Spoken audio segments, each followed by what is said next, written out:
తాకట్లో ఉన్న బంగారాన్ని విడిపించి ఆ రోజున మార్కెట్ ధర కట్టి మిగిలిన డబ్బును మీకు అందిస్తుంది కొమ్మూరి గోల్డ్.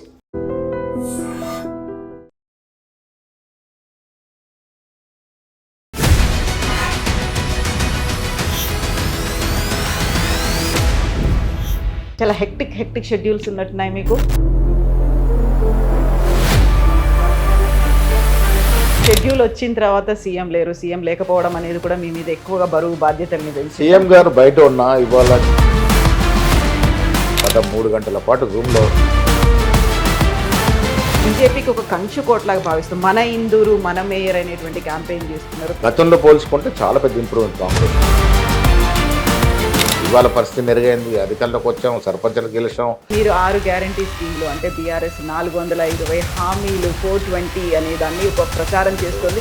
ఇప్పటికీ 2 ఏళ్ళు దాటిపోయింది. బట్ మీరు ఏదైతే చెప్పారో దాన్ని ఇంకా సద్వినియోగం కాలేదు, లేకుంటే ముందుకు తీసుకెళ్లలేదు అనేటువంటి మాట. ప్రచారం వాళ్ళు వేసినంత మాత్రం ప్రజలు ఏ వాగ్దానం కూడా జారబెట్టకుండా మనం ముందుకు తీసుకెళ్తాం. 25% ఉంది అనుకుంటే కేవలం మీరు చేసిందే అంత, మిగతాది మెజారిటీ 70-75% చేయలేదు అనేది తప్పుడు ప్రచారం. నీళ్ళ పెరట దోపిడీ జరిగింది, నియామకాలు అడికెక్కినాయి. ఎవరు నియామకమైన వాళ్ళ కుటుంబ సభ్యులు తప్ప ఎవరు కాలే. ఇక్కడ ఉన్నటువంటి పిల్లలకేమో చదువు మీద ఫోకస్ పెట్టకుండా సీఎం ఏమో హార్వర్డ్ యూనివర్సిటీకి వెళ్ళి అక్కడ ఏదో కోర్స్ చేశారు, దాంతో వచ్చేటువంటి లాభం ఏంటి అని. ఎందుకు రాకూడదు? ఇప్పుడు హార్వర్డ్ యూనివర్సిటీ పిలుపు రావడం అనేది గొప్ప విషయం కదా. ఈ ముఖ్యమంత్రి అభిరుచి ఏంటంటే ఎడ్యుకేషన్, హెల్త్ అండ్ స్పోర్ట్స్. విద్య అనేది ఇంపార్టెంట్. అందుకే నా గ్రామంలో నేను 10 ఎకరాలు డొనేట్ చేసి. మెస్సీ వచ్చారు, మెస్సీ వస్తే మన ఫుట్బాల్ కి వచ్చినటువంటి బెనిఫిట్ ఏంటి అసలు? అన్ని లక్షలు మన రాష్ట్రానికి రావడం. ఆడిన పిల్లల్లో ఎక్కువ మంది మంత్రివర్గంలో ఉన్నటువంటి వాళ్ళ ఫ్యామిలీ మెంబర్స్ ఉన్నారు. ఇప్పుడు 100 మందిలో ఆడితే 100 మందిలో ఎవరో ఇద్దరు లీడర్ పిల్లలు ఉంటే. సింగరేణి టీం అని పెట్టారు. సింగరేణి దగ్గర నుంచి డబ్బులు తీసుకొని ఆటకు పెట్టారు తప్ప సింగరేణి కార్మికుల కడుపు కొట్టారు అనేది కిషన్ రెడ్డి అంటున్నటువంటి మాట. కిషన్ రెడ్డి గారు ఆ స్థాయిలో మాట్లాడుతున్నారు. ప్రచారాన్ని ఖండించడానికి కాంగ్రెస్ అంత ముక్త కంఠమో లేకుంటే ఒక లౌడ్ వాయిస్ స్ట్రాంగ్ గా మాట్లాడాల్సినటువంటి లీడర్లు మాట్లాడట్లేరు. అందువల్లే అటు విపక్షం కావచ్చు లేకుంటే కేంద్రం కావచ్చు. తప్పిదాలు జరుగుతాయి, ఒక రకం తప్పిదాలు జరగలేదు. అయినప్పటికీ కూడా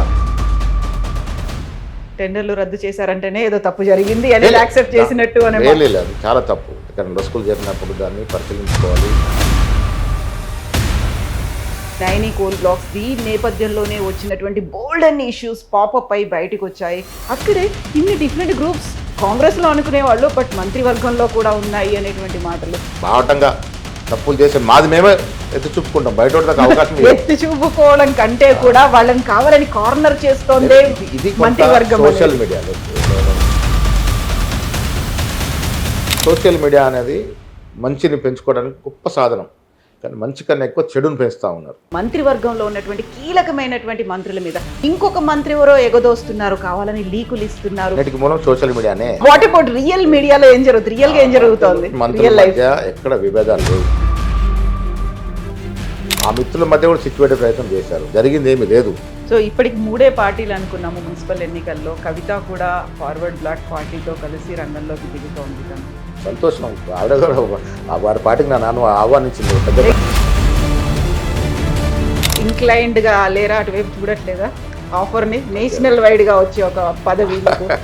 పాపం, థ్యాంక్స్ టు కవిత. అదే మండలిలోనే ఇప్పుడు వ్యక్తిగా వెళ్తున్నాను, శక్తిగా వస్తాను. తప్పులేదు, మనిషికి ఆశ ఉంటే తప్పు. ఆ ఫీల్ లేదా? ఒకటి మంత్రి అనేది ఉంటుంది కదా. జీవితం చాలా పెద్దది కన్నా కావచ్చు.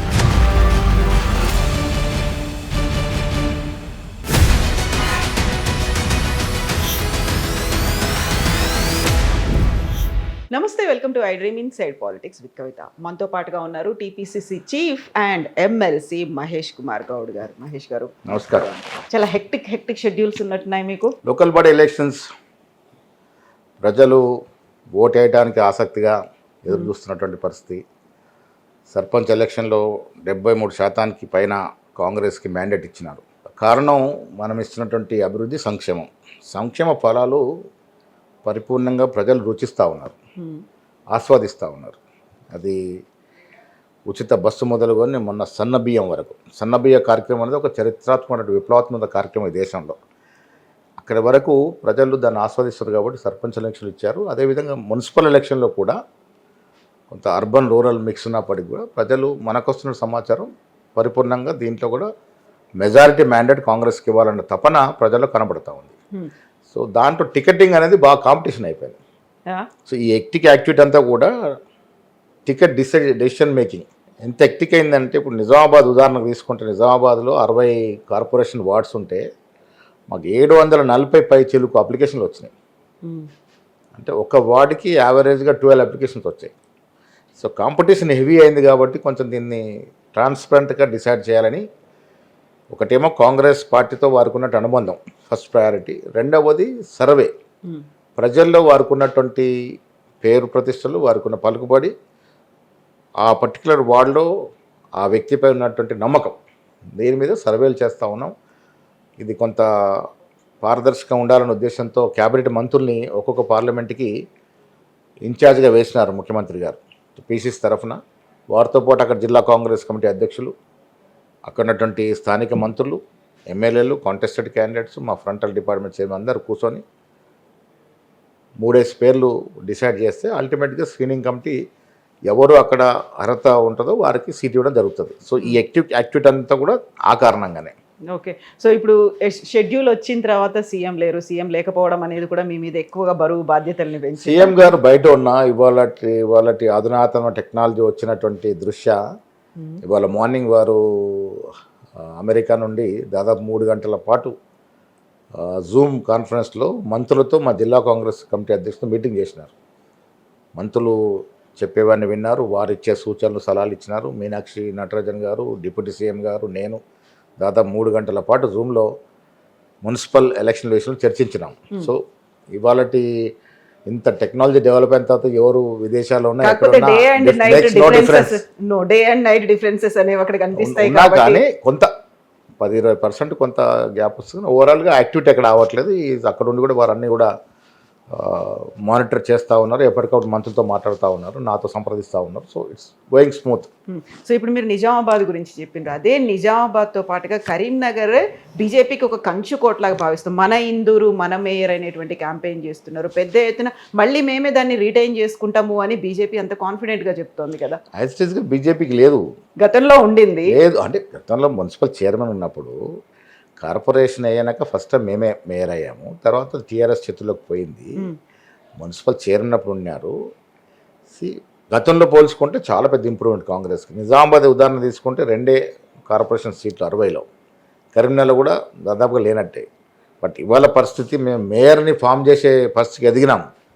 కారణం ఏంటంటే జనంలో ఎప్పుడు ఏ మార్పు వస్తుందో తెలియదు. 23కు ముందు మాకు ఈ రాష్ట్రం మొత్తంలో ఉన్న మున్సిపాలిటీ ఎంత, ఇవాళ పరిస్థితి మెరుగైంది. అధికారంలోకి వచ్చాం, సర్పంచ్లు గెలిచాం, పార్లమెంట్ ఎన్నికల్లో 8 సీట్లు గెలిచాం, 3 సీట్లు అరకొర మెజార్టీ పోయినాయి. ప్రతి అసెంబ్లీ నియోజకవర్గంలో మా ఓటు షేర్ పెరిగింది. సో ఇవాళ నిజామాబాద్ మా గట్టి నమ్మకం ఏంటంటే మనం ఇస్తున్నట్టు అభివృద్ధి, సంక్షేమం. మన ఇందూరు మన మేయరు మేమేమంటా ఉన్నాం, మన నిజామాబాద్ మన అభివృద్ధి. ఇప్పుడు రేపు కావాల్సింది, నేను చాలా సూటిగా చెప్తా ఉన్నాను, శ్రీరామచంద్రుడు పేరు తీసుకొని ఎన్నికలకు వస్తూ ఉన్నారు. శ్రీరామచంద్రుడైనా ఓం నమ శివాయ అని మేము కూడా రోజు పూజ చేసుకుంటాం. శివభక్తులమైన, ఆంజనేయ భక్తులైనా, అమ్మవారి పూజ అందరికీ దేవుడు సమానమే. ఒక బీజేపీ వారికి దేవుడు కాదు. వారు ఎలా దాన్ని ఓన్ చేసుకుంటారు? నేను మా నిజామాబాద్ ప్రజలకి ఒకటే ప్రశ్న, మనకు కావాల్సింది నిజామాబాద్ అభివృద్ధి. వాళ్ళ నిజామాబాద్ కాంగ్రెస్ పార్టీ అధికారంలో ఉంది. మేము అధికారంలోకి వచ్చిన తర్వాత అక్కడ 35 ఏళ్ల కళ ఇంజనీరింగ్ కళాశాల తీసుకొచ్చాం. అసలు ఊహించిన విధంగా అగ్రికల్చర్ కళాశాల తీసుకొచ్చాం. దాదాపు 650 కోట్ల రోడ్లు ఇప్పుడు జరుగుతూ ఉన్నాయి. పాలిటెక్నిక్ కళాశాల ఆధునీకరించినాం. గతంలో చూసినా కూడా మెడికల్ కళాశాల తీసుకొచ్చిన ఘనత కాంగ్రెస్ పార్టీది. ఇరిగేషన్ ప్రాజెక్ట్ తీసుకొచ్చిన ఘనత కాంగ్రెస్ పార్టీది. తెలంగాణ యూనివర్సిటీది రాజశేఖర్ టైంలో తీసుకొచ్చిన ఘనత కాంగ్రెస్ పార్టీది. టీఆర్ఎస్ హాయంలో ఏం తెచ్చారు జిల్లాకి? నేను ఇవాళ రిజర్వ్ ప్రజలు ఒకటే అడుగుతా ఉన్నాను, అభివృద్ధి కావాలా వద్దా? మనకు అభివృద్ధి కావాలి. మన నగరం ఈ దేశంలో ఉన్నట్టు మేటి నగరాలతో పోటీ పడాలి. మన పిల్లలకి భవిష్యత్తు కావాలనుకున్నప్పుడు ఏం చేయాలి? అభివృద్ధిని ఆకాంక్షించే పార్టీలు ఎన్నుకోవాలి. ఆ దశగా ఆలోచించే పార్టీ కేవలం కాంగ్రెస్ పార్టీయే. కులాలకి, మతాలకి, ప్రాంతాలకు అతీతంగా నగరాల అభివృద్ధి జరగాలనేది మా ఆకాంక్ష. ఆ దశగానే మేము ఓటు అడుగుతా ఉన్నాం. మన నిజామాబాద్ మన అభివృద్ధి, మన నిజామాబాద్ మన పిల్లల అభివృద్ధి, పిల్లల భవిష్యత్తు ఆ నిన్నతో ఓట్లు అడుగుతాం మేము.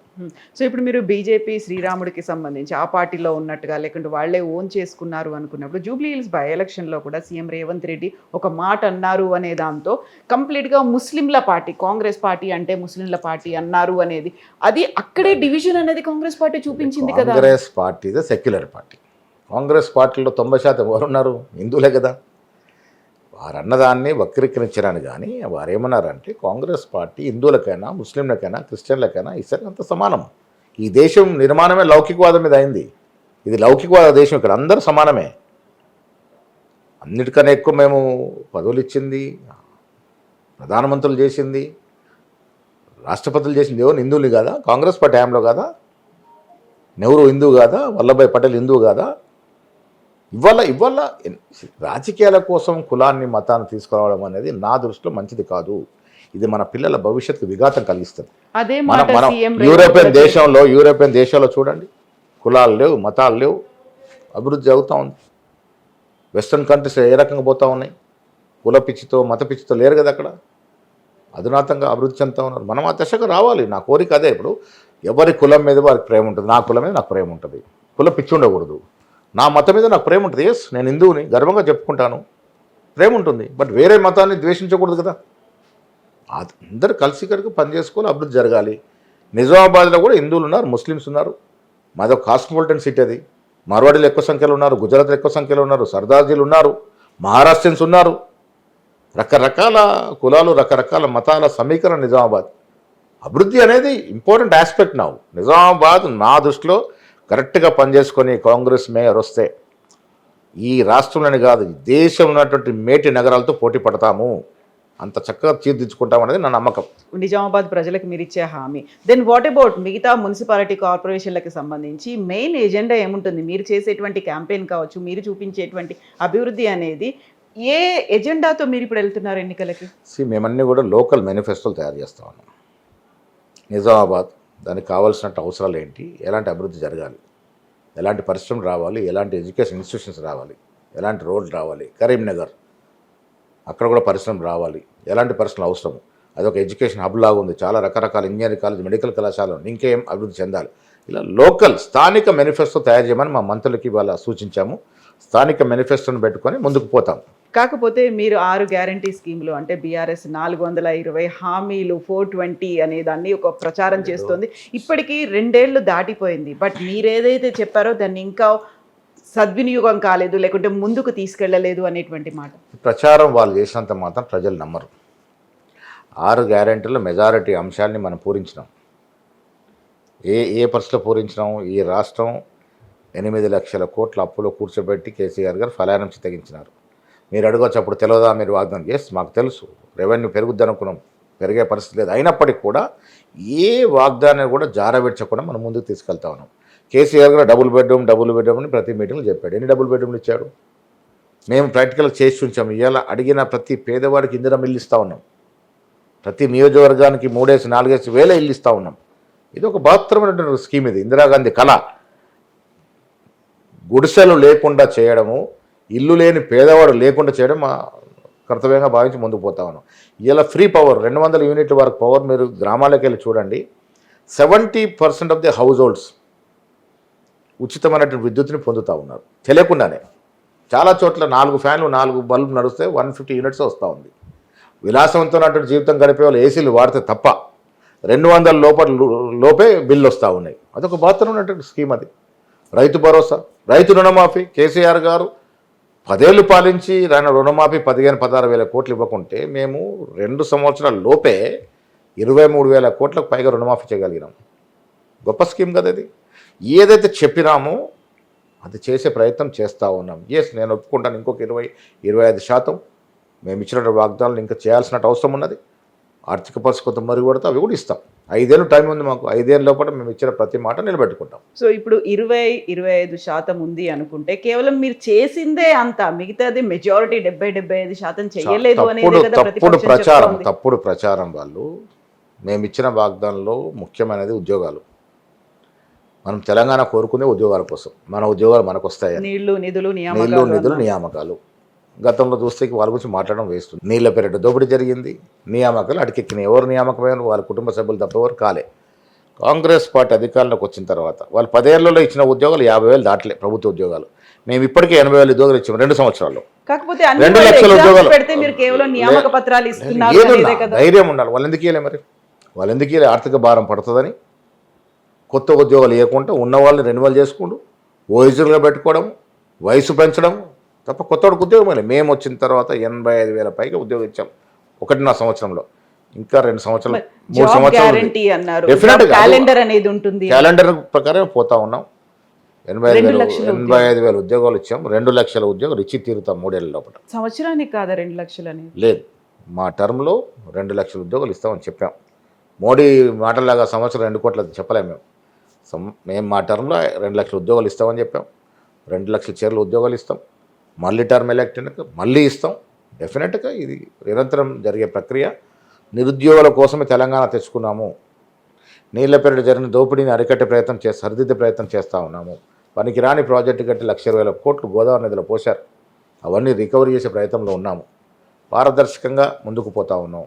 ప్రజలు కూడా అర్థమవుతూ ఉంది. వాళ్ళు బేరు చేసుకుంటారు. 10 ఏళ్ల పాలనకి ఇక్కడికి బేరు చేసుకుంటా ఉన్నారు.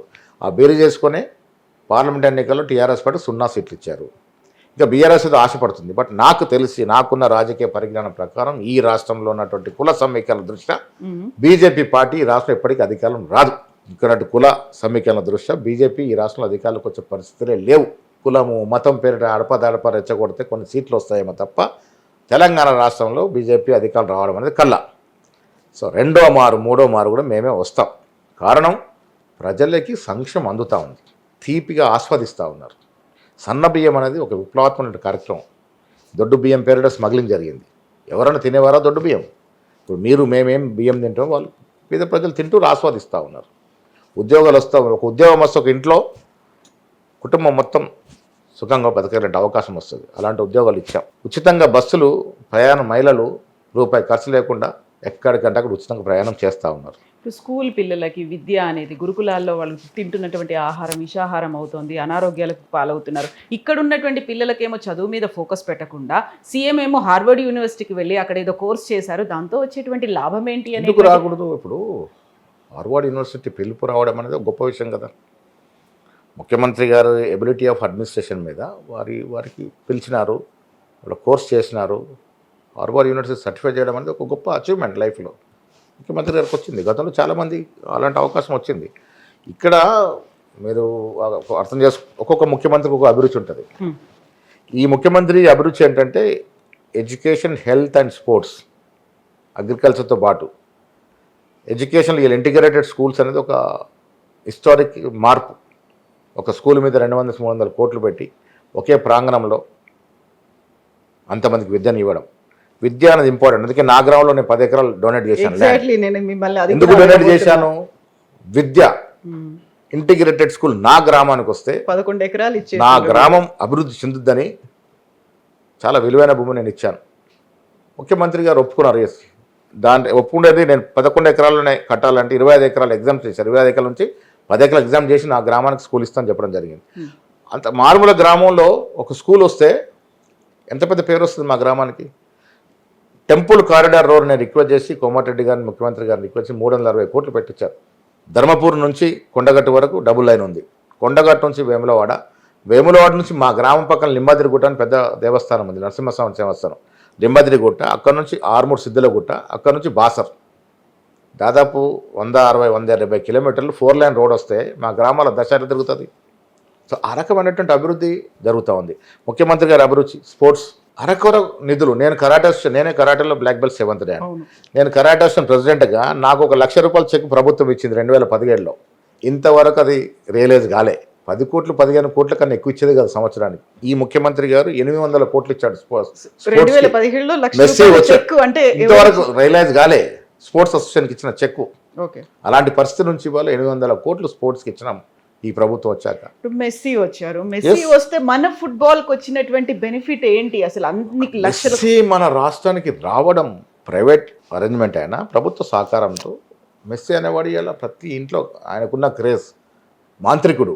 అలాంటి వ్యక్తి హైదరాబాద్కి వచ్చి మన పిల్లలతో ఆడినాడంటే కాకుండా it's a గర్వకారణం కదా. ఆడిన పిల్లల్లో ఎక్కువ మంది మంత్రివర్గంలో ఉన్నటువంటి వాళ్ళ చాలా ఫ్యామిలీ మెంబర్స్ తప్పదు. ఉన్నారు. ఒక- అదే ఉప్పల్ క్రికెట్ గ్రౌండ్ లో ఆడారు, ఏదో ఫుట్బాల్ స్టేడియం లో ఆడలేదు. అది ఫుట్బాల్ స్టేడియం ఉప్పల్లో క్రికెట్తో పాటు ఒక ఉప్పల్ స్టేడియం అనేది క్రికెట్ స్టేడియమే కాదు, దాంట్లో రకరకాల గేమ్స్ ఆడవచ్చు.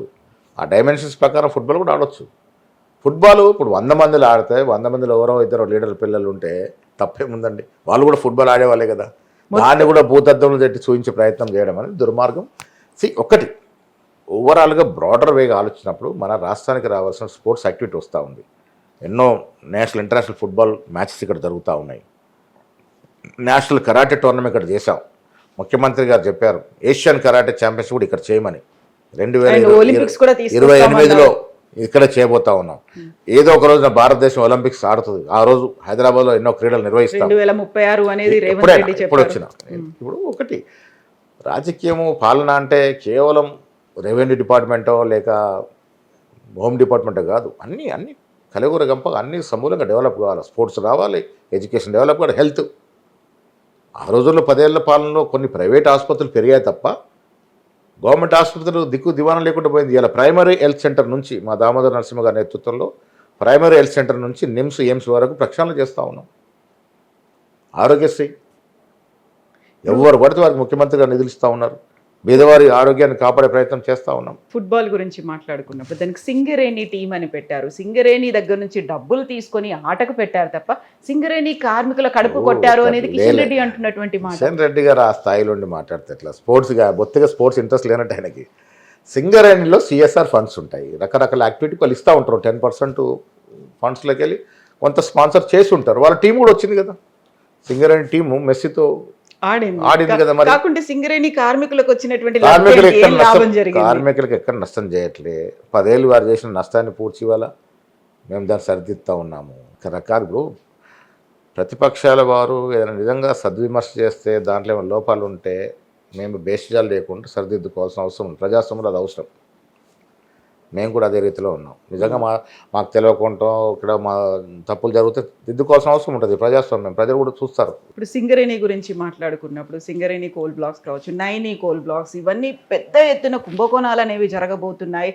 అందులో పారదర్శకత లోపించింది అనేది ఇక్కడ బీఆర్ఎస్ చెప్తోంది. అక్కడ బీజేపీ కూడా సింగరేణిని కేంద్రం ఆధీనంలోకి తీసుకునేటువంటి ప్రయత్నాలు జరుగుతున్నాయి అనే మాట కూడా వినిపిస్తోంది కదా. సింగరేణిని 2014 తర్వాత భ్రష్టు పట్టించారు. అప్పటివరకు అసలు రాజకీయ జోక్యమే లేదు. పెద్ద కంపెనీ సింగరేణి, లక్షల మంది కార్మికులు ఉండే కంపెనీ. అలాంటి కంపెనీ రాజకీయమయం చేశారు కేసీఆర్ గారు వచ్చిన తర్వాత. ఇప్పుడు నైని బ్లాక్స్ విషయానికి వచ్చినప్పుడు టెండర్ రద్దు చేశాం. అక్కడ చిన్న పొరపాటు కూడా జరగలేదు. వాళ్ళు ఆరోపించారు కాబట్టి పారదర్శకత నిరూపించుకుందాం టెండర్లు బట్టిగా రద్దు చేశారు. సైట్ విజిటింగ్ అనేటువంటి కండిషను ఈ ప్రభుత్వం పెట్టినట్టుగా చిత్రీకరించారు. కిషన్ రెడ్డి గారు చెప్పారు కదా, ఏళ్ళ నుంచి ఆ కండిషన్ ఉంది, చాలా రకాల మైనింగ్స్లో ఆ కండిషన్ ఉంది అనేది. మరి ఇంకా మనం కండిషన్ పెట్టినట్టుగా ప్రచారం చేశారు. ప్రచారాన్ని ఖండించడానికి కాంగ్రెస్ అంత ముక్త కంఠమో లేకుంటే ఒక లౌడ్ వాయిస్ స్ట్రాంగ్ గా మాట్లాడాల్సినటువంటి లీడర్లు మాట్లాడట్లేరు. అందువల్లే అటు విపక్షం కావచ్చు లేకపోతే కేంద్రం కావచ్చు. నేను కూడా మాట్లాడాను, మంత్రులు కూడా దానికి సరైన జవాబు ఇచ్చారు.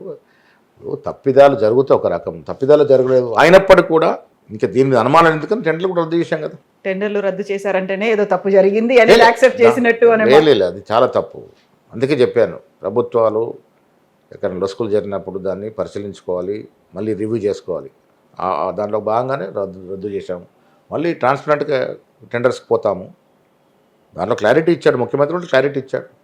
సో ఈ సింగరేణి నైని కోల్ బ్లాక్స్ దీని నేపథ్యంలోనే వచ్చినటువంటి బోల్డ్ అండ్ ఇష్యూస్ పాపప్ అయి బయటకు వచ్చాయి. ఒక బిగ్ బ్రేకింగ్ బ్లాస్టింగ్ న్యూస్లు అనేది అందించాయి, సంచలనం, మొత్తం అందరూ మాట్లాడుకుంటున్నారు. అక్కడే ఇన్ని డిఫరెంట్ గ్రూప్స్ కాంగ్రెస్లో అనుకునేవాళ్ళు బట్ మంత్రివర్గంలో కూడా ఉన్నాయి అనేటువంటి మాటలు సపరేట్గా మాట్లాడుకుంటున్నారు. కాంగ్రెస్ పార్టీ అంటే గొప్పతనం, కాంగ్రెస్ పార్టీ ఉన్నటువంటి ప్రజాస్వామిక స్వేచ్ఛ ఏ ఇతర పార్టీలో ప్రపంచంలో ఉండదు. బాటంగా మేము మాట్లాడుకుంటాం. 4 గోడల మధ్య ముఖ్యమంత్రి గారు మేము ఉన్నప్పుడు ఏదైనా విషయం వచ్చినా చర్చించుకుంటాం. ఆ స్వేచ్ఛ కాంగ్రెస్ పార్టీలోనే ఉంటుంది. మన కింది లెవెల్లో పక్క లెవెల్లో ఇక్కడ తప్పిదాలు జరిగితే రివ్యూ చేసుకొని సరిదిద్దుకుంటాం. బయట కూడా బాటంగా మాట్లాడుకుంటాం. మాలాగా ఎవరన్నా అక్కడ మాట్లాడితే టీఆర్ఎస్లో బీజేపీలో నడుస్తుందా? రాజయ్య గారిని డిప్యూటీ సీఎం నుంచి అర్ధరాత్రి బర్తరఫ్ చేశారు, ఎందుకు చేశారు ఇంతవరకు చెప్పినారా? మా దగ్గర పరిస్థితి ఉంటుందా? విమర్శించే అవకాశం ఉంటుంది. సద్విమర్శ చేసే అవకాశం ఉంటుంది, రివ్యూ చేసే అవకాశం ఉంటుంది. బాహటంగా తప్పులు చేసే మాది మేమే ఎత్తి చూపుకుంటాం, బయట దాకా అవకాశం ఇవ్వం. ఎత్తి చూపుకోవడం కంటే కూడా వాళ్ళని కావాలని కార్నర్ చేస్తోందే ఇది మంత్రివర్గం సోషల్ అనేది. మీడియాలో ఇప్పుడు నేను మీ ద్వారా మీరు కూడా మీడియా అనేది ఎలా ఉండాలంటే కొంత ట్రాన్స్పరెన్సీ, మీడియా కూడా కొంత ట్రాన్స్పరెన్సీ ఉండాలి. సోషల్ మీడియా వచ్చిన తర్వాత కొంత అది పక్కదారి పడుతుందని ఒక భయం నాకు. సోషల్ మీడియా అనేది ఒక పెద్ద సాధనం. ఇలా అధునాతన టెక్నాలజీ వచ్చింది. నేను చిన్న ఉన్నప్పుడు మా ఇంటికి ఆంధ్ర పత్రికతో పాటు ఒక ఉర్దూ పేపర్ వచ్చింది. మా నాన్నగారు ఉర్దూ చదివేది. ఓ, మీకు ఆ రోజు వచ్చా? రాయనమా డక్కనో నాకు రాదు. సో ఆ పేపర్ కోసం ఎదురు చూసేది మేము. ఇప్పుడు టిప్స్ చేతిలో నీకు సర్వం ప్రపంచం వచ్చేసింది. ఎగ్జాక్ట్లీ. సోషల్ మీడియా అనేది మంచిని పెంచుకోవడానికి గొప్ప సాధనం, కానీ మంచి కన్నా ఎక్కువ చెడుని పెంచుతూ ఉన్నారు. మీరు చూడండి, ఇవాళ కేసీఆర్ గారు కానీ, అదే రకంగా బీజేపీ వారు ఆనాడు రాహుల్ గాంధీ మీద చేసినటువంటి విష ప్రచారం కానీ, ఇంత కూడా సోషల్ మీడియా చాలామంది పాపం తెలియదు అమాయకులు సోషల్ మీడియా రాగానే నమ్మేస్తారు. బట్ అక్కడ బతుకున్న వ్యక్తులు చంపేస్తారు సోషల్ మీడియాలో. అమాయకంగా- ధర్మేందర్ గారు చనిపోయినారు, 4 సార్లు చేశారు పాపం. అప్పటికైనా 4 సార్లు వాళ్ళు చంపేసాక తర్వాత చనిపోయాడు ఆయన. అమాయకంగా అమాయకంగా నమ్ముతున్నారేమో అనుకున్నప్పుడు జనము సోషల్ నిజమేంటో మీడియాలో చెప్పాలి కదా. సోషల్ మీడియాలో వచ్చేది ప్రతిదీ వాస్తవమో నిజమో కాదు, ప్రజలు తెలుసుకోవాలి. సోషల్ మీడియాలో ఏదో ఫ్లేరప్ చేస్తారు, ఏదో ఫార్వర్డ్ చేస్తూ ఉంటారు. నేను చాలా చూశాను, బతికిన వాళ్ళు చాలామంది చంపేశారు. సోషల్ మీడియా చాలామంది చనిపోయారు అనుకుంటారు, మళ్ళీ దానికి ఆ బతుకున్నాడు వివరణ ఇవ్వాలి. ఇప్పుడు మంత్రుల మీద వస్తున్నటువంటి కీలకమైనటువంటి ఆరోపణలు, వాటికి ఆధారాలు కూడా ఇది ఉన్నాయి అన్నీ కూడా అందుకే చెప్తాను, ఇదంతా కూడా సోషల్ మీడియా సృష్టి. చాలామంది రాజకీయ నాయకులు ఇప్పుడు గ్రౌండ్లో ఏం బలము లేక సోషల్ మీడియా మీద ఆధారపడి బతికేస్తున్నారు. లీడర్షిప్ సోషల్ మీడియా చేసుకుంటా ఉన్నారు, ప్రజల్లో ఏం లేదు. సోషల్ మీడియాలో కొంత పేపర్ టైగర్స్ అనేవాళ్ళం పాతకాలంలో, ఇవి పేపర్ టైగర్ లాగా కొంత సోషల్ మీడియాలో చేసుకొని బతికేస్తున్నారు.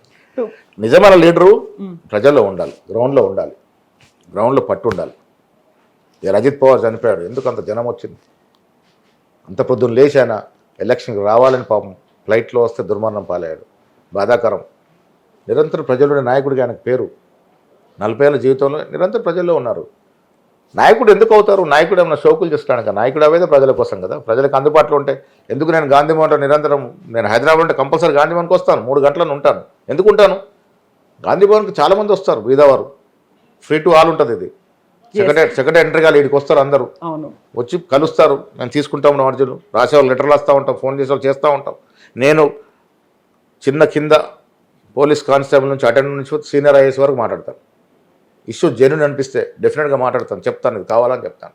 ప్రజలు ఏం ఆశిస్తారు మనతో? ఎగ్జాక్ట్లీ. ఇదే ట్రాన్స్పరెన్సీ ప్రతి ఒక్కరి దగ్గర కూడా ఉండాలి. ఇప్పుడు ఆ నాయకుల మీద కావచ్చు, లేకుంటే మంత్రివర్గంలో ఉన్నటువంటి కీలకమైనటువంటి మంత్రుల మీద పర్సనల్గా ఆరోపణలు వస్తున్నాయి, ఆర్థికంగా కావచ్చు, లేకుంటే వాళ్ళకి ఇండివిజువల్గా ఉండేటువంటి అన్ని అంశాల్లో వస్తున్నటువంటి ఆరోపణల మీద ఇంకొక మంత్రి ఎవరో ఎగదోస్తున్నారు, కావాలని లీకులు ఇస్తున్నారు, చేస్తున్నారు. అదే అన్నిటికీ మరి వీటన్నిటి గురించి మాట్లాడడానికి మీరు అర్థం చేసుకున్నారు, అన్నిటికీ మూలం సోషల్ మీడియానే. రియల్ మీడియాలో ఏం జరుగుతుంది, మంత్రుల మధ్య ఎక్కడ విభేదాలు లేవు. మీరు మాట్లాడే కోమటిరెడ్డి విషయంలో కానీ, బట్టి గారి విషయంలో సోషల్ మీడియా సృష్టించినటువంటి అగాధం తప్ప, వారు చాలా దగ్గర మిత్రులు వాళ్ళు. ఆ మిత్రుల మధ్య కూడా చిచ్చుపెట్టే ప్రయత్నం చేశారు, జరిగింది ఏమీ లేదు. అన్యాయం కదా. ఒక మహిళల మీద మీరు without any proof, without any వాస్తవం లేనటువంటి న్యూస్ రాసి బాధాకరం కదా. నేను మళ్ళీ చెప్తాను, తప్పు చేస్తే తప్పు చేసిన వాడికి పనిష్మెంట్ కావాలి. మంత్రి కావచ్చు, రేపు నేను కావచ్చు, ఎమ్మెల్యేలు కావచ్చు, కాంగ్రెస్ కార్యకర్తలు కావచ్చు, తప్పు చేస్తే శిక్ష పడాలి. మనం శిక్ష చేయకుండా ప్రజాక్షేత్రం ప్రజలు శిక్షిస్తారు, ఏదో ఒకటి చేస్తారు. ఎగ్జాక్ట్లీ అంతే కదా. ప్రజలు మంచి ఓడించినట్టు సందర్భాలు ఇవి. సో ప్రజలు ఎప్పుడు ఏ నిర్ణయం చేస్తారనేది చాలా గొప్ప విషయం. ఇది గొప్ప ప్రజాస్వామ్యం. ప్రజలు ఎప్పుడు ఏ నిర్ణయం ప్రకటిస్తారో ఆచరణ నిర్ణయాలు వస్తూ ఉంటాయి. సో అందుకే ప్రజాక్షేత్రంలో ఎక్కడ తప్పించుకున్నాం, ప్రజాక్షేత్రం తప్పించుకోలేము తప్పులు చేసిన వాళ్ళు. వెయిట్ చేసి చూడాలి. నాకు తెలుసు కూడా, మా మంత్రివర్గంలో చాలామంది పాపం ఎన్నో ఏళ్ళ రాజకీయ అనుభవం ఉండి చక్కగా చేసుకుంటూ పోతూ ఉన్నారు. అయినా విమర్శలు వస్తాయి, రాజకీయం కాబట్టి వస్తూ ఉంటాయి, ఫేస్ చేస్తూ ఉంటాం. సో విమర్శలు, ఆరోపణలు వీటన్నిటితో పాటుగా ఈ మధ్య కాలంలో కేసులు అనేవి గత సర్కార్ చేసింది. ఫోన్ ట్యాపింగ్లో రేపు మళ్ళీ కేసీఆర్ని విచారణకు పిలుస్తున్నారు, సిట్ ముందు హాజరవుతున్నారు. ఇది కేవలం ఒక ఎడతెగని కాలక్షేప కథా చిత్రమో లేకుంటే ఎడతెగని సీరియలో అనేటువంటి భావన. గతంలో పోలీసుల్ని అరెస్ట్ చేశారు, ఆ తర్వాత రాజకీయ నాయకుల్ని ఎలాగైనా చేసి వాళ్ళని జైల్లో పెట్టడానికో, ఇబ్బందులు పెట్టడానికో, డైవర్షన్ కోసం మీరు చేస్తున్నటువంటి కార్యక్రమం తప్ప there is nothing in it అనే అలాంటి విమర్శలు చేస్తున్న వాళ్ళు గతం గుర్తు చేసుకోవాలి. డ్రగ్స్ కేసు అయింది, ఎన్నేళ్ళు నడిచింది, అదేం సీరియల్ అది. దేనికన్నా ప్రజాస్వామ్యంలో కొంత సమయం పడుతుంది. మనం రాజరిక పాలన లేవు, రాజు ఆదేశించగానే వాడిని ఉరేసేమంటే ఉరేసే రోజులు కావు ఇవి. Is not guilty unless proven. Exactly. చట్టం ఏం చెప్తుంది? ఎందుకు ఇంత దూర విచారణ జరుగుతాయి మన దగ్గర? నేరం ఒకళ్ళు మర్డర్ చేసి 10 మందిని మర్డర్ చేసినా శాస్త్రీయంగా అది ప్రూవ్ కావాలి, అది మన చట్టం చెప్తుంది. ఈ safe until proven guilty. So ఇప్పుడు ఫోన్ ట్యాపింగ్ అనేది చాలా పెద్ద నేరం. కేసీఆర్ గారు నేను చాలా సందర్భం చెప్పాను, ఉద్యమంలో ముందుండి ఉద్యమం చేశాడు. తెలంగాణ కాంగ్రెస్ పార్టీ ఇచ్చింది, సోనియా గాంధీ గారు ఇచ్చారు తెలంగాణ. ఆయన మొదలు పెట్టుకొని ఇవ్వాల్సిందే అని ఒక దృఢ నిశ్చయంతో సంకల్పంతో ఇచ్చింది. అయినప్పటికీ కూడా ముందుండి కేసీఆర్ గారు ఉద్యమంలో ముందున్నారు కాబట్టి వారిని ఉద్యమ నాయకుడు మేము ఎప్పుడు గౌరవిస్తాం. ముఖ్యమంత్రిగా చాలా లోపాలు జరిగినాయి. ఫోన్ ట్యాపింగ్ అనేది వారి హయాంలో జరిగింది. ఫోన్ ట్యాపింగ్ అనేది చాలా పెద్ద నేరం. ఇద్దరు ఇండివిజువల్స్ మధ్య జరిగే సంభాషణ వినే హక్కు ఎవరికి లేదు.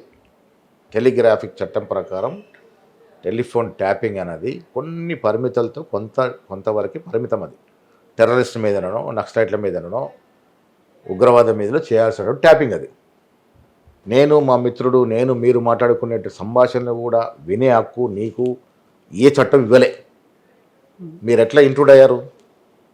పోనీ చేశారు, నిజంగా తీవ్రవాదంలో ఉగ్రవాదంలో చేస్తే అర్థం. మీరు మాలాంటి నాయకులు చేశారు. నాకు ఆశ్చర్యం వేసింది.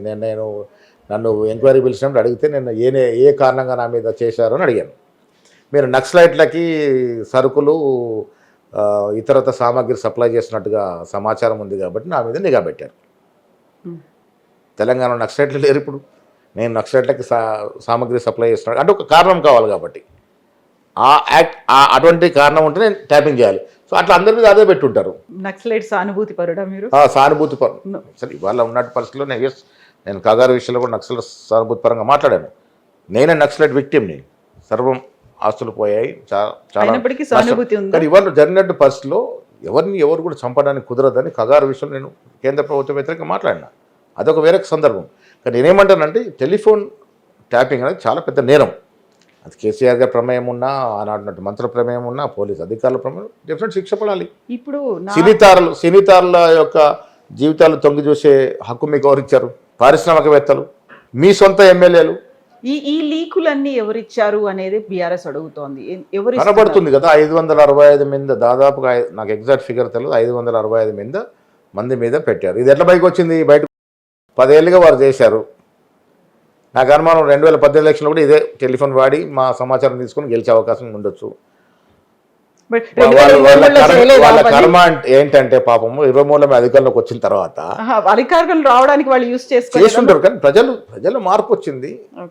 వాళ్ళ కర్మ ఏంటంటే మేము అధికారం 15 రోజులకి వాళ్ళకి తెలియదు కదా ప్రభుత్వం ఏమారుతుంది. పోయిన ప్రభుత్వానికి ఇచ్చినట్టుగానే ఆ మొత్తం మెటీరియల్ తీసుకొచ్చి మా ప్రభుత్వానికి ఇచ్చారు. మీ ఆదేశం ప్రకారం ఇంతమంది ఫోన్ ట్యాప్ ఇది సమాచారం అని అట్లా బయటకు వచ్చింది. దాని మీద మేము ఎంక్వైరీ చేసాము, సిట్ వేసాము, ఎంక్వైరీ చేస్తూ ఉంది. ఇలా కేసీఆర్ నోటీస్ ఇచ్చారంటే ఇచ్చారు. ఎందుకంటే ఆనాడు ఆయనే రాష్ట్రానికి అధినేత కాబట్టి అంత పెద్ద ఒక నేరము ఒక కార్యక్రమం చేయాలంటే అధినేత అనుమతి లేకుండా కాదు కాబట్టి వాస్తవాలు బయటకు రావాలి. వాస్తవాలు బయటకు వచ్చినాక కేసీఆర్ గిల్టీ ఫీల్ కావచ్చు, లేక బయట కూడా రావచ్చు. ఎంక్వైరీ జరగాలి కదా. దాని నోటీస్ ఇస్తే కూడా పెద్ద ఏదో రాజకీయ కక్షను ఇదేదో డైవర్షన్ ఏంది డైవర్ట్ చేసేది? అసలు మీకు ఏముందని డైవర్ట్ చేయడానికి? ఇప్పుడు రాష్ట్రంలో రేపు జరిగే మున్సిపల్ ఎన్నికలు మేమే గెలుస్తూ ఉన్నాము, క్లారిటీ ఉంది. సర్పంచ్ ఎలక్షన్ మేమే గెలిచాము. ఇప్పుడు డైవర్ట్ చేసుకున్నాం, మాకు సమయం పడింది. అసలు ఎలక్షన్లో బిజీలో ఉన్నాము, మేము డైవర్ట్ సిట్టు చేసే పనులు మేము రోజు ఇన్వాల్వ్ అయిన రోజు ఆదేశించలేం కదా. సిట్టు పని సిట్టు చేసుకుంటూ పోతుంది. ఎవరికి ఎప్పుడు నోటీసులు ఇస్తారు, వాళ్ళ పరిధిలో ఉన్నటువంటి అంశం అది. ఎవరిని ఎప్పుడు పిల్లలు పిలుస్తారు, సమాచారం తీసుకుంటారు, రిపోర్ట్ ఇస్తారు. రిపోర్ట్లో ఎవరు దోషులు వెళ్తే వారికి శిక్ష పడుతుంది. బీజేపీ ఎంపీ రఘునందన్ రావు నాకు ఇచ్చినటువంటి ఇంటర్వ్యూలోనే ఒక మాట చెప్పారు. బీఆర్ఎస్ ప్రభుత్వం ఏదైతే చేసిందో అదే కాంగ్రెస్ ప్రభుత్వం కూడా చేస్తోంది. ఇప్పుడు కాంగ్రెస్ ప్రభుత్వం కూడా ఫోన్ ట్యాపింగ్ చేస్తోంది, నా ఫోన్ కూడా ట్యాప్ అవుతోంది ఇప్పుడు కూడా అనే మాట. నాకు పెద్ద అనుమానము మోడీ గారు చేయించుంటారు. ఎందుకంటే వారి ఎంపీల మీద చాలా పెద్ద నిఘా మోడీ గారిది ఉంటుంది. ఎవరు ఎంపీ ఎక్కడ పోతున్నా మొత్తం డీటెయిల్స్ పోవాలి వాళ్ళకి. ఒక పోర్టల్ ఉంటుంది తెలుసా మీకు? వారి ఇన్ఛార్జీలు కానీ ఎంపీలు కానీ ఫలానా హిమాచల్ పోయారు suppose I landed in Shimla proceeding to my office అని మొత్తం డీటెయిల్స్ చేస్తూ ఉండాలి వాళ్ళు అట్లా నిఘా పెట్టి నడుపుతారు. ఈ రాష్ట్రంలో రేవంత్ రెడ్డి గారికి ముఖ్యమంత్రి గారికో మాకు ఫోన్ ట్యాపింగ్ చేయాల్సిన అవసరము కర్మ లేదు. మాకంత ఆవశ్యకత కూడా లేదు. ఏమొస్తుంది, పరిపాలన చేసుకుంటూ పోతున్నాం, ప్రజలు మెచ్చుకుంటా ఉన్నారు, ప్రజలు అప్లాడ్ చేస్తూ ఉన్నారు, అన్ని ఇచ్చుకుంటూ పోతూ ఉన్నాం. ఇంక మాకంత వెనక్కి తిరిగి ఫోన్ ట్యాపింగ్లు ఇవన్నీ హౌస్ అరెస్ట్ చేసిన అవసరం మాకైతే లేదు.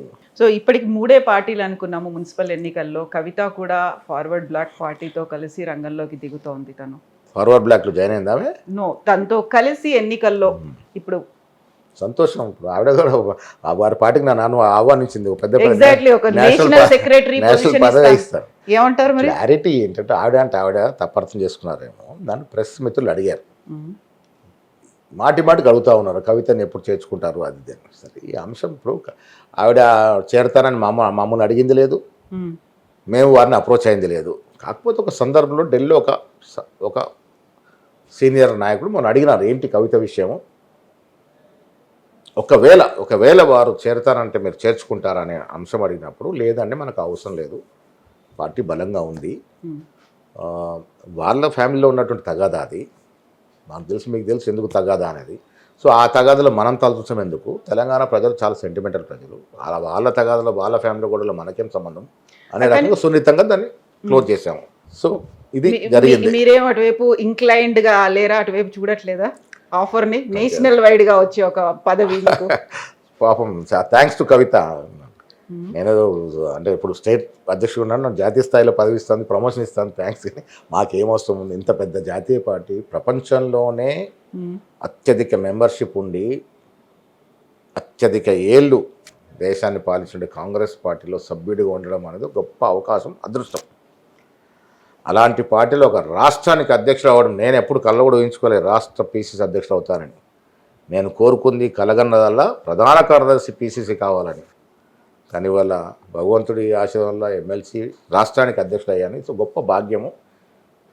కాంగ్రెస్ పార్టీ అనేది మాకు ఒక దేవాలయము. అంత గొప్ప పార్టీలో సభ్యుడిగా ఉండడమే ఒక పెద్ద మహాద్భుతం. ఇంకా వేరేది చూడాల్సిన అవసరం ఉంటుంది మాకు. అదే కవిత ఈ మధ్య కాలంలో విపరీతంగా రేవంత్ రెడ్డిని టార్గెట్ చేస్తున్నారు. రేవంత్ రెడ్డికి బీఆర్ఎస్ పార్టీలో ఉన్నటువంటి కీలకమైనటువంటి నేతలతో ఒక కీలకమైనటువంటి ఒప్పందాలు అనేవి జరుగుతున్నాయి. గుంపు మేస్త్రికి అక్కడ ఉన్నటువంటి లీడర్లకి మధ్యలో ఒప్పందాలు ఉన్నాయి, అగ్రిమెంట్లు అనేవి ఉన్నాయి. అందులో భాగంగానే ఏదో నాటకాలు ఆడుతున్నారు తప్ప డైవర్షన్స్ వాళ్ళతో కలిసి రేవంత్ రెడ్డి చేస్తున్నారు. వాస్తవిక దూరంగా మాట్లాడుకుంటూ ఉంటారు. ఇప్పుడు ఆమె గుంపు మేస్త్రిని ఎవరిని అంటుంది, కానీ అలాంటి గుంపు మేస్త్రి కూడా కవిత వెనక రేవంత్ రెడ్డి గారు ఉన్నారని చెప్పారు. సో గుంపు ఇప్పుడు ఆ కవిత గారు గుంపు మేస్త్రి వెనక రేవంత్ రెడ్డి ఉందని చెప్తుంది. సార్ ట్రయాంగిల్ ఇది, అన్ని ఒకరొకరు మాట్లాడుకుంటారు. బట్ ఏదున్నా ఇప్పుడు కవిత గారు మా నిజామాబాద్ జిల్లా కోడలు, జాగృతి పార్టీ పెట్టింది, ఇంకా రాజకీయ పార్టీ పెడతారంటే ఆహ్వానిస్తాం. ప్రజాస్వామ్యంలో ఎన్ని ఎక్కువ పార్టీలు వస్తే అంత క్వాలిటీ రావాలి. క్వాలిటీ లీడర్షిప్ నేనైతే కోరుకునేది క్వాలిటీ లీడర్షిప్ రావాలి. చాలామంది లీడర్లు అవుతాం, కౌన్సిలర్ నుంచి ముఖ్యమంత్రి వరకు చాలామంది లీడర్లు అవుతాం. ప్రజలు కోరుకునే లీడర్షిప్ రావాలి. అదే మండలిలోనే ఇప్పుడు వ్యక్తిగా వెళ్తున్నాను, శక్తిగా వస్తాను అని తప్పులేదు, మనిషికి ఆశ ఉంటే తప్పేమో. మన లీడర్ల గురించి మాట్లాడుకున్నప్పుడు గతంలో బీఆర్ఎస్ పార్టీ నుంచి కాంగ్రెస్లోకి వచ్చినటువంటి 10 మంది ఎమ్మెల్యేల గురించి మాట్లాడితే మీరు ఒక ఇంటర్వ్యూలో ఎప్పుడో చెప్పారు, ఆ 10 మంది మాతోనే ఉన్నారు, మా వాళ్ళే ఉన్నారు. ఇప్పుడు అసోసియేట్ అవ్వడానికి పార్టీలో చేరడం తేడా ఉంటుంది. రేవంత్ రెడ్డి గారు ఇస్తున్నటువంటి అభివృద్ధి సంక్షేమం చూసి ఎవరైనా ఆకర్షితులవుతారు. ఇవాళ వారు వచ్చిన తర్వాత ఇస్తున్న సంక్షేమము, అభివృద్ధి ప్లస్ ఒక విజనరీ లీడర్గా గ్లోబల్ సమ్మిట్ అనేది ఒక చరిత్రాత్మకమైన కార్యక్రమం ఈ రాష్ట్రంలో జరిగింది. 5,78,000 కోట్ల పెట్టుబడులు రావడం అంటే ఆషామాషి కాదు. ఇవాళ దావోస్కి వెళ్ళారు వారు మూడోసారి. ఎందుకు బయటికి చెప్పలేదు? మూడోసారి ఎట్లా వస్తాయి? మొన్నే కదా పెట్టుబడులను మనకు వచ్చినాయి. బట్ ఇమ్మీడియట్ గా వాళ్ళే మొన్న గ్లోబల్ సమ్మిట్ లో పాల్గొన్న వాళ్ళు ఇవాళ దావోస్ లో ఉన్నారు. రావాల్సిన దానికన్నా 4 ఇంతలు 5,78,000 కోట్లు వచ్చినాయి కదా మనకి. ఇంకా దావోస్ ముఖ్యమంత్రి గారు ఇంకా దావోస్కి పోవడం కారణం ఎక్స్ప్లోర్ చేయాలని పోయినారు. ఎంత వచ్చిందో శ్రీధర్ బాబు గారు ఏమైనా వస్తే కూడా చెప్తారు. బట్ రావాల్సింది మొన్న గ్లోబల్ సమ్మిట్ మన దగ్గర సమ్మిట్ పెట్టుకుని వచ్చేసింది. సో ఇవన్నీ దృష్టిలో పెట్టుకొని బీఆర్ఎస్లో గెలిచినట్టు ఎమ్మెల్యేలు అక్కడ ఒత్తిడి కారణంగా మేము కూడా మీకు అసోసియేట్ ఉంటాం, మాకు కూడా అభివృద్ధి సంక్షేమ ఫలాలు పంచండి అని వారు అభివృద్ధి తీసుకెళ్తా ఉన్నారు కాన్స్టిట్యూన్సీలకి. బీఆర్ఎస్లో ఇవ్వలేకపోతా ఉన్నారు. అక్కడ ఒంటెత్తు పోకళ్ళు, అక్కడ ఉంటే అభివృద్ధి కాదు. ప్రజలు నియోజకవర్గులకు ఒకసారి ఎమ్మెల్యే అయిన తర్వాత అధికారం లేకుంటే ఎమ్మెల్యే పరిస్థితి ఎంత దీనంగా ఉంటుంది. పని చేయాలంటే కూడా ప్రభుత్వ సహకారం కావాలి. సో మాకు కూడా అభివృద్ధి జరగాలి, మాకు కూడా సంక్షేమం రావాలి. కాబట్టి ముఖ్యమంత్రితో ఈ ప్రభుత్వం సన్నిహితంగా ఉంటే వస్తాయని మాతో అసోసియేట్గా ఉంటా ఉన్నారు. మరి మిగతా 28లో కనీసం ఆ ముగ్గురిని పక్కన పెట్టినప్పటికీ 25 మంది అయినా అలాగే మీతో అసోసియేట్ అవుతున్నారా? వ్యక్తిగతం వాళ్ళు రావాలనుకున్న వాళ్ళు వస్తారు, దూరంగా ఉండాలనుకున్న ఉంటారు. దానిలో కొంతమంది కేసీఆర్ అభిమానులు ఉంటారు, హరీష్ రావు అభిమానులు ఉంటారు, కేటీఆర్ అభిమానులు ఉంటారు. రాకపోవచ్చు, మాకేం అవసరం కూడా లేదు కదా. ఇప్పుడు స్పీకర్ నిర్ణయం మీద ఎందుకని ఇంత ఆందోళన వ్యక్తం అవుతుంది? Speaker is speaker. స్పీకర్ నిర్ణయం చేయాలంటే ఆషామాషిగా ఏదో కేసీఆర్ చెప్తానో లేక హరీష్ రావు గారు గోల చేస్తున్న చేయడు కదా స్పీకర్ గారు.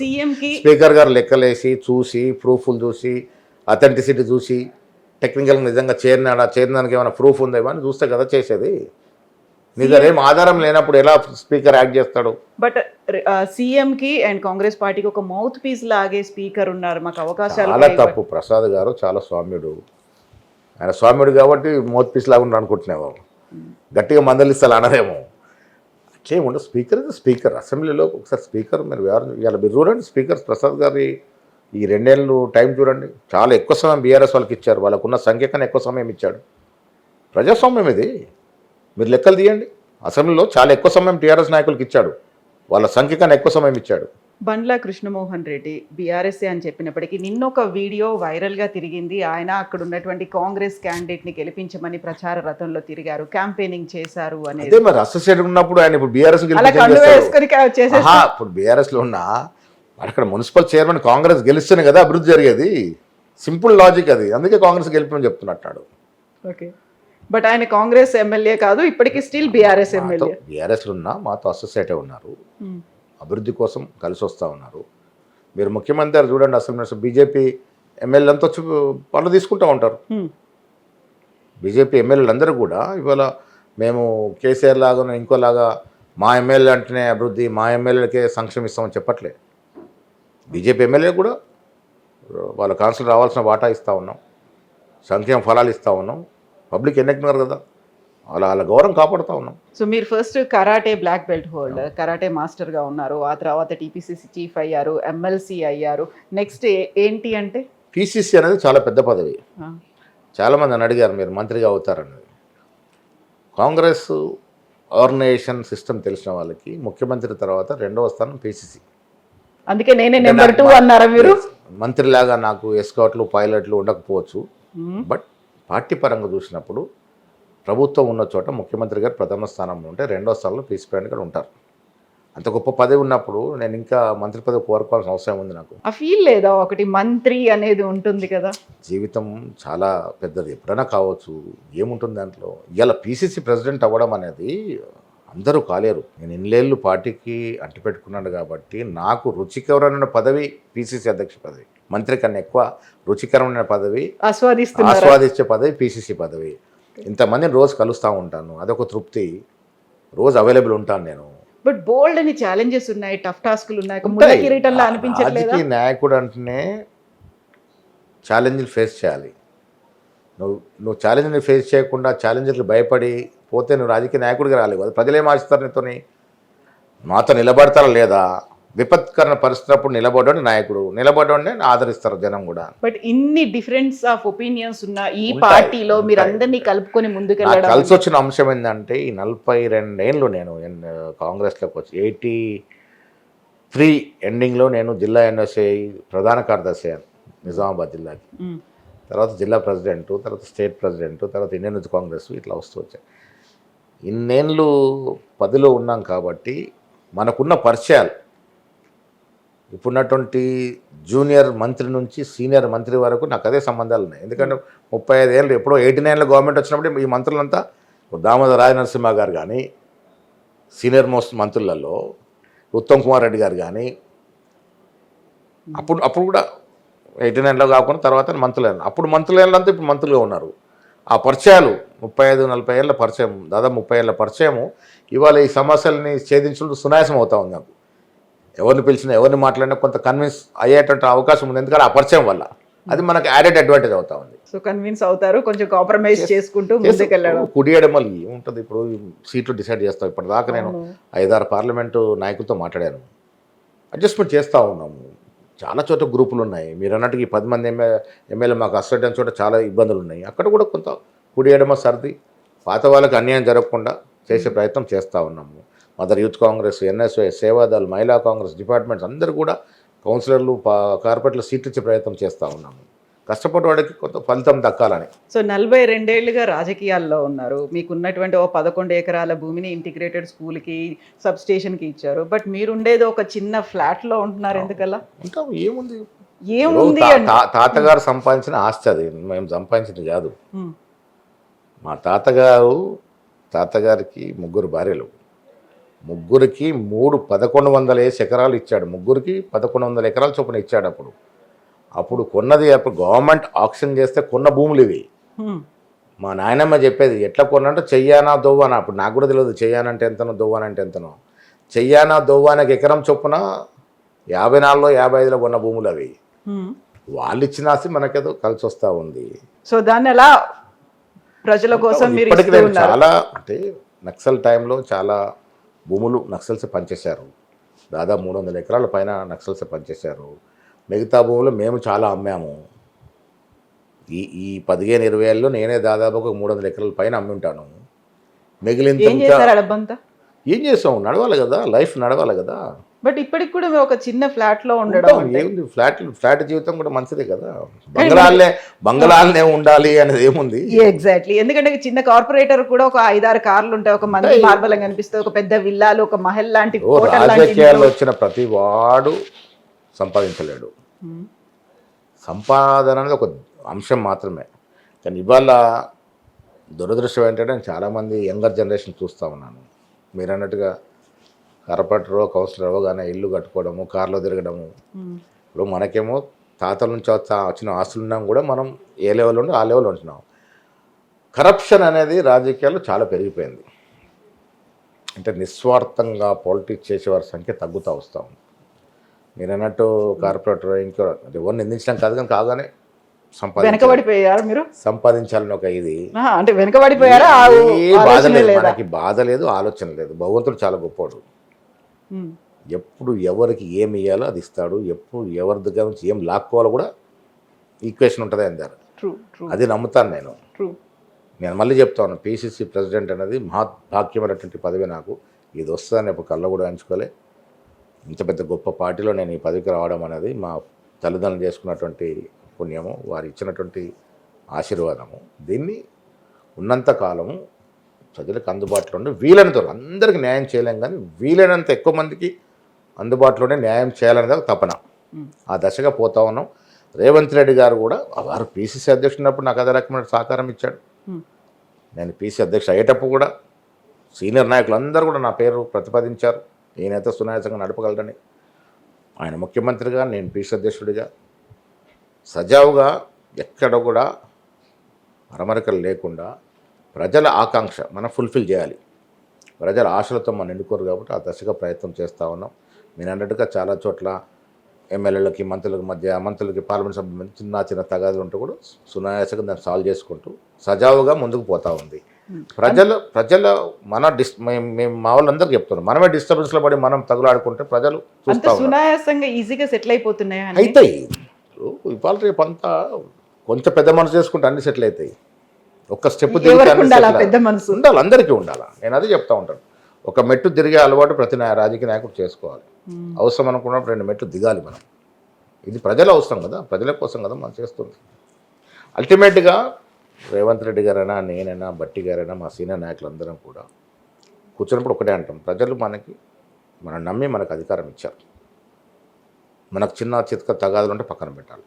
ప్రజల కోసం మనం వారి ఆకాంక్ష ఫుల్ఫిల్ చేయాలి కూడా మనం ఐక్యంగా ముందుకు పోవాలి. ఉంటాయి డిస్టర్బెన్స్, చాలా చోట్ల ఉంటాయి, కొంత ఇబ్బందులు ఉంటాయి. అవన్నీ కూడా అధిగమించి మనం ముందుకు పోవాలని నేను చాలా మందికి సూచిస్తూ ఉంటాను. బెస్ట్ విషెస్ టు యు అండి. Thank you so much for your time. Hectic దాంట్లో తీసుకున్నారు 45 minutes చేశారు.